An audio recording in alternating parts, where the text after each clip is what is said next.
Hola, ¿qué tal? Bienvenidos de nuevo al canal de YouTube de la asignatura de Fisiología del Ejercicio. Hoy vamos a hablar de un ejercicio del tema 9 de composición corporal, que es uno de los temas finales, de los ejercicios finales que vamos a presentar aquí.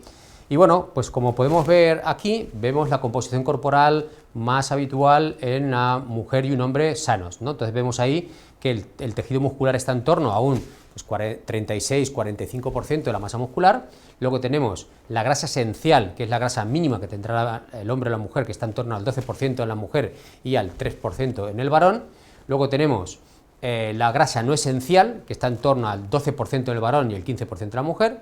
El tejido óseo, que está en torno al 12-15%, y los órganos, lo que se llama tejido visceral, que está en torno al 25% en ambos casos, ¿vale? 0,24, 0,25 en función de la ecuación que utilicemos, ¿vale? Entonces, bueno, dicho esto, una de las preguntas que con mayor frecuencia nos hacen es ¿qué es el peso ideal? Entonces yo creo que es una cuestión importante a resolver, que digamos que, bueno, pues que el peso ideal pues no es el que muestran los modelos de pasarela, ¿vale? De hecho, en algunas pasarelas ya están limitando el IMC para que no haya IMCs por debajo de 18 kilogramos metro cuadrado.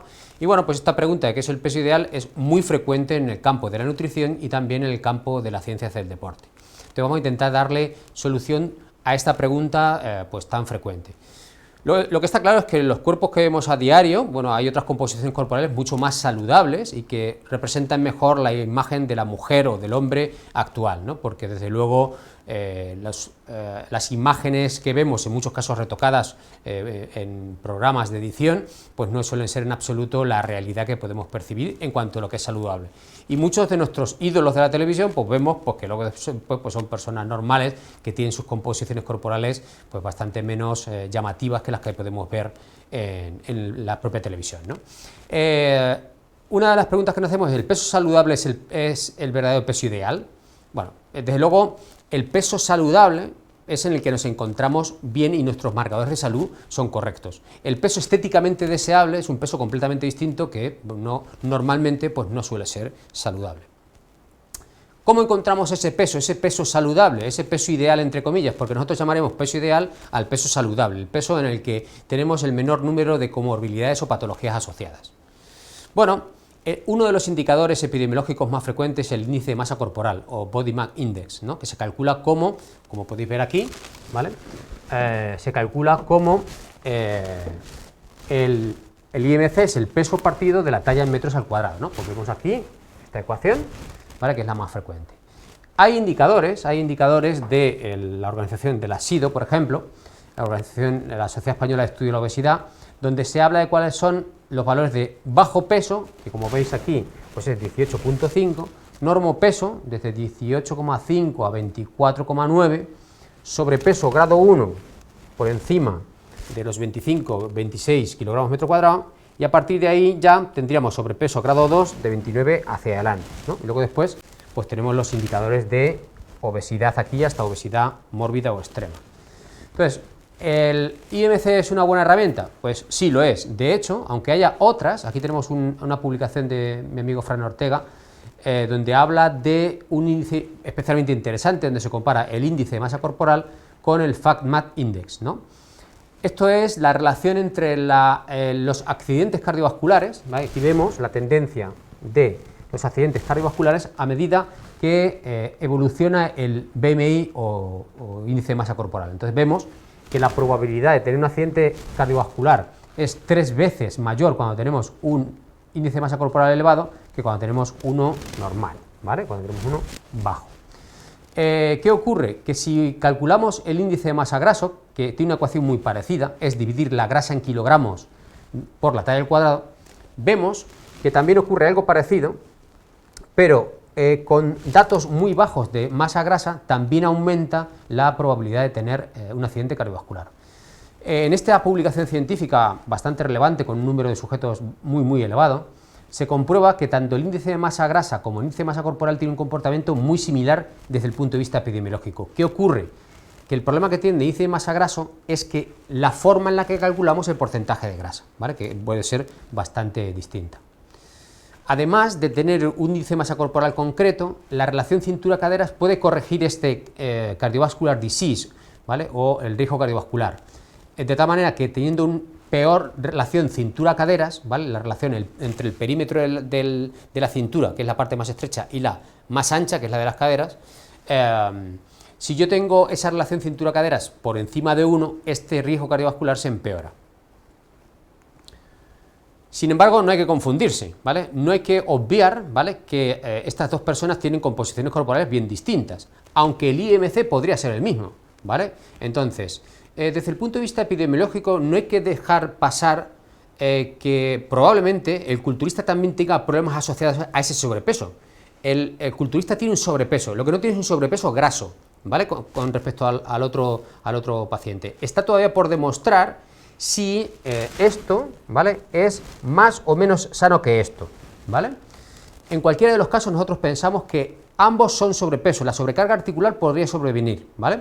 Aparte de que para tener ese nivel de masa muscular es difícil conseguirlo de una forma natural, pero bueno, digamos que lo consigue de forma natural haciendo ejercicio y deberíamos ver si ese exceso de peso no se convierte también en una hipertensión, porque muchos culturistas, por ejemplo, son hipertensos simple y llanamente por el hecho de tener que regar más territorio muscular, ¿vale? Entonces, bueno, digamos que no se puede confundir, ¿vale?, porque el IMC en deportistas no es un buen indicador, ¿vale? No es un buen indicador y ya veremos qué alternativas tenemos, pero el IMC es un gran indicador epidemiológico para clasificar, para un primer barrido, ¿vale?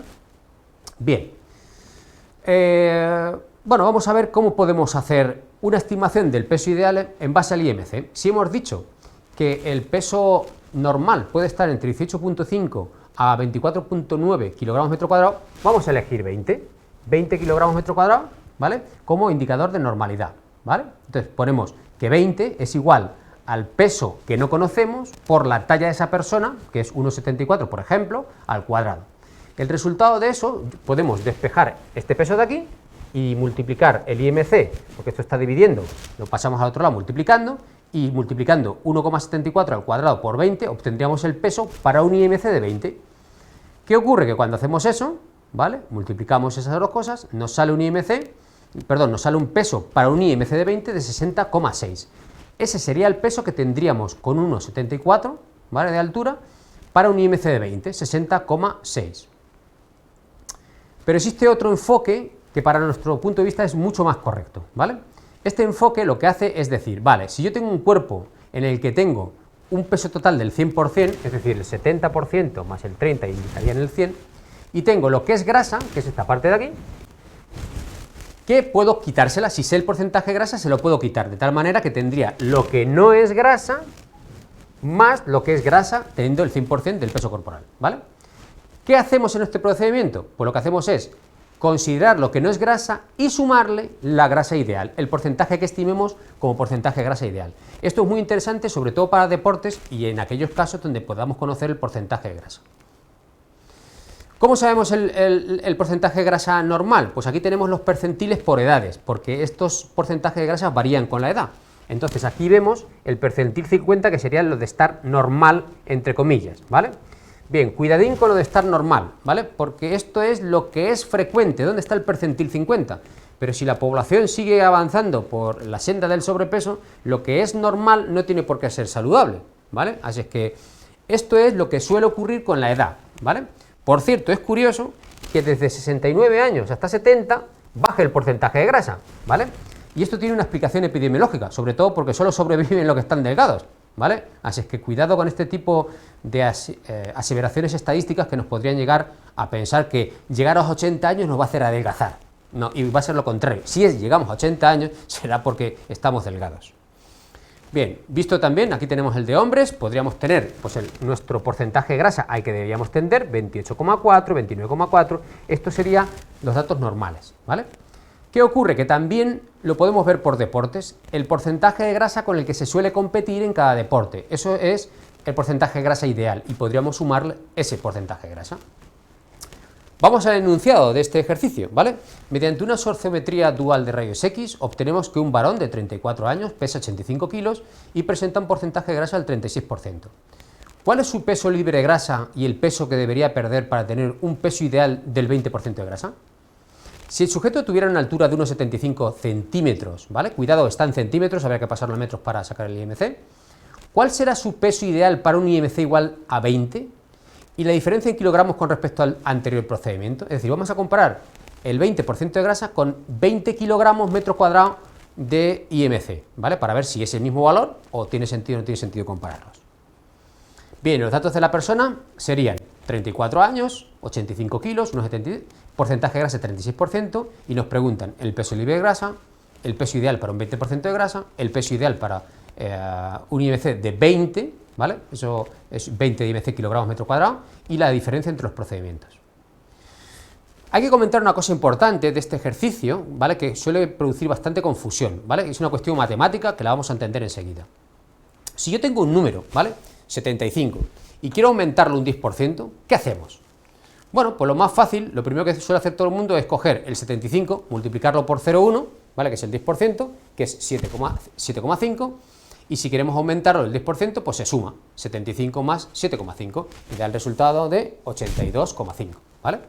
Bien, pero ¿qué ocurre si ahora queremos quitarle ese 10%?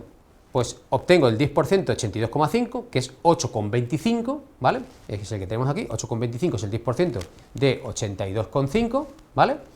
Y si le resto a los 82,5, le resto 82,25, no me queda 75, me queda 74,25. Oye, ¿y esto? ¿Cómo es posible? ¿Cómo es posible que sumándole el 10% y restándole el 10% no quede exactamente lo mismo? Esta es una cuestión matemática importante a tener en cuenta. Primero, porque para aumentar un número un 10% hay dos procedimientos distintos. Y la gente piensa que es lo mismo multiplicar ese número por 1,1 que dividirlo entre 0,9, ¿vale? Cuando si lo hacen para cualquier número observarán que el resultado no es el mismo. Si yo cojo 75 y lo divido entre 0,9, que es aumentarlo un 10%, nos quedará un dato de 83,3. Si a este dato de 83,3 le saco el 10%, que es 8,3, si 83 le resto 8,3, sí que me sale 75, ¿vale? En este caso sí que estaríamos aumentando. ¿Por qué es distinto? ¿Vale? Porque cuando yo divido entre 0,9, estoy aumentando un 10% del valor final que tendrá el dato, del porcentaje de grasa final. Cuando si yo multiplico por 1,1, lo que estoy haciendo es aumentando un 10% del valor que tenía al inicio. De tal manera que si me dicen, quiero incrementar un 10% la grasa de una persona, tengo que multiplicarlo por 1, lo que sea, ¿vale? La cuestión práctica, ¿vale? La cuestión práctica aquí a tener en cuenta, ¿vale? Es que no es lo mismo multiplicar por un X% que dividir por ese mismo X%, ¿vale? ¿Qué hacemos cuando tenemos el peso libre de grasa? Vamos a lo nuestro, ¿no? Vamos a intentar responder a estas preguntas, ¿vale? Este es el enunciado de antes y vamos a intentar responder a las preguntas una a una.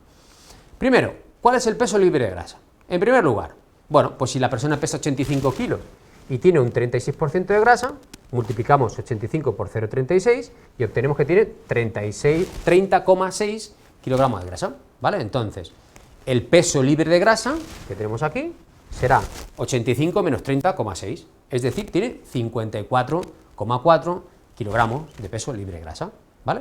Ya hemos respondido a la primera pregunta, ¿vale? Tiene 54,4 y 30,6 de grasa, con lo cual hacen los 85 kilos que tiene la persona, ¿vale? Como veíamos antes. Bien, peso ideal para un 20% de grasa. ¿Cómo calculo eso? Pues lo primero que tengo que tener es el peso libre de grasa, porque hemos dicho que a ese 54,4 le vamos a sumar ese 20%. Pero ¿cómo le sumo el 20%? Lo acabamos de ver. No lo multiplico por 0,2 y lo sumo, sino lo que hago es dividir el 54,4 entre 0,8, ¿vale? Vamos a ver cómo es la ecuación realmente. Hay que sumarle el 20% final.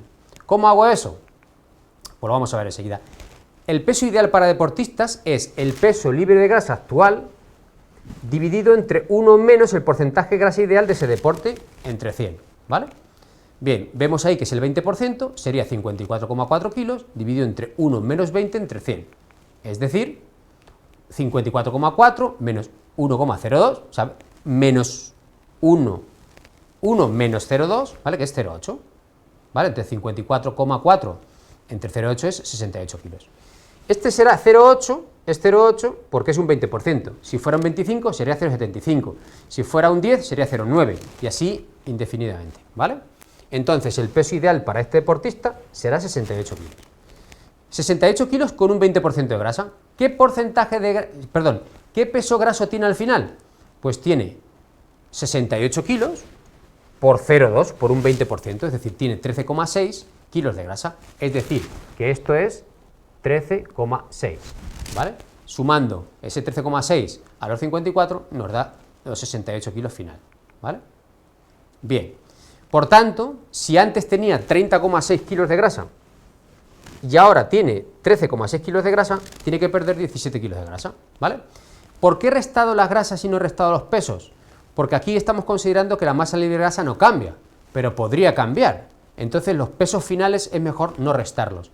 Si a mí me dicen cuánto va a cambiar la grasa, lo suyo es restar la grasa que tenía antes menos la grasa que tiene después, ¿vale? Y no restar los pesos finales, ¿vale? Son pequeños detalles que se adquieren con el tiempo, ¿vale? Bien, ahora vamos a calcular el IMC de 20, que ya hemos dicho cómo se hace. 20, ¿vale? Sería el peso, esta es la ecuación del IMC, la que tenemos aquí arriba, ¿vale? Y lo único que desconocemos es el peso, pero tenemos que esto tiene que ser igual a 20 y la talla es 1,75 al cuadrado, ¿vale? Despejando esto, multiplicamos 20 por 1,75 al cuadrado y nos sale que tiene que pesar 61,3. Y aquí, 85 kilos que pesa al principio menos 61,3, pues tiene que perder 23,8 kilogramos. Resumiendo, en primer lugar, ¿cuál es el peso libre de grasa? La primera pregunta, 54,4. El peso ideal para un 20% de grasa es 68 kilos. El peso para el IMC igual a 20 es notablemente inferior, 61,3. La diferencia entre ambos procedimientos es de 7 kilos. Convertir eso en ejercicio, esos 7 kilos, es notablemente distinto, aparte de que el porcentaje de grasa es un mejor predictor que, desde el punto de vista cardiovascular, que otros métodos de evaluación, ¿vale? ¿Qué ocurre? Que este es un tipo de ejercicio, ¿vale? Existen otros tipos de ejercicios distintos, porque ¿qué ocurre si hay modificaciones en la masa muscular? ¿Vale? Si hay modificaciones en la masa muscular, estamos viendo que podría incrementarse o modificarse o que el sujeto no tuviese la masa muscular ideal, ¿vale? Aquí estamos considerando que su peso libre de grasa actual es el correcto, cuando podría mejorar su rendimiento si aumenta o disminuye la masa muscular, con lo cual pueden haber fluctuaciones de la masa libre de grasa y de la masa muscular que deberíamos considerar para otros ejercicios que son notablemente más complejos, ¿vale? Se necesitan nuevamente ecuaciones con dos incógnitas, porque no tendremos ni el peso libre de grasa ni el peso graso, pero son resolubles, ¿vale? En este ejercicio no he querido complicarlo demasiado para que veáis una primera aproximación de cómo son estas evoluciones o estos cálculos de composición corporal, tanto para usuarios en centros de fitness o también en deportistas de élite. Y nada más, espero que os haya gustado el vídeo. Si es así, darle al like y nos vemos en el siguiente vídeo. Muchas gracias.